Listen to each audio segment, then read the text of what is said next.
Mga katrops, welcome back ulit sa aking channel, Sports React PH. At ngayon nga ay pag-uusapan natin ang balitang gagawa na nga po ng trade ngayon, ang Atlanta Hawks. Pag-uusapan na rin nga natin dito sa ating panibagong video, ang balitang may ilalakas pa nga po ngayon, ang Los Angeles Lakers.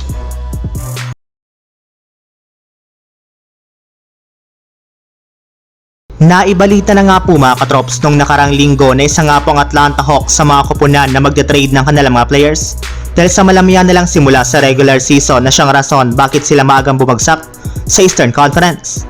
Subalit hindi rin naman nga po pumayag dito ang kanilang superstar na si Trae Young matapos nga po nitong buhatin ang Hawks papaakyat sa itaas ng standings. Sa katunayan, gamit nga po ang nagawa niyang 34 points at 10 rebounds ay naipanalo nga po ng Hawks ang kanilang game ngayong araw laban sa Toronto Raptors sa score na 136-107.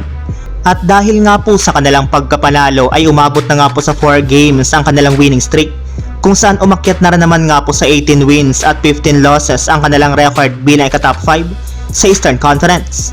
Kaya mukhang imbis nga po na i-trade ng Hawks si Trae Young para makapag-rebuild ng kanilang lineup ay kinukonsidera na lamang nga po ng kanilang front office na kumuha na lang ng bagong player sa trade market na siyang tutulong sa kanya para mapalakas ang kanilang lineup ngayong season.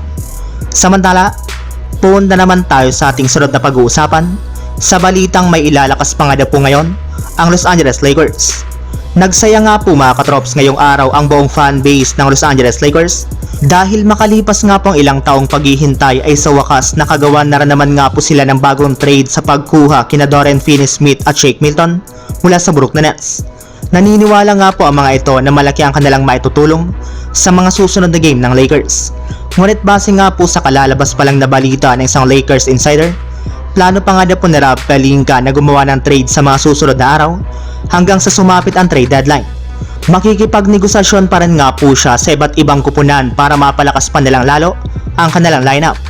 And this time nga po mga katrops, ang matagal ng request ni Anthony Davis na makakuha ng mga bagong legit na sentro, ang kanila namang tutuparin. Yes, bagong big man naman nga po ang target nilang makuha sa trade market, kagaya na lamang na Jonas Valanciunas mula sa Washington Wizards at si Walker Kessler mula sa Utah Jazz. Yes, maliban nga po kay Valanciunas ay plano rin naman nga po nila na kunin si Kessler sa pamamagitan ng pag-offer nila sa Jazz ng ilan sa kanilang mga players at future draft picks. So yun lang mga katrops, ang handog kong story ngayong araw. Sana nag-enjoy kayo, please like and subscribe my YouTube channel, Sports React PH, para sa iba pang story at update patungkol sa NBA. Kita-kits muli sa ating susunod na video.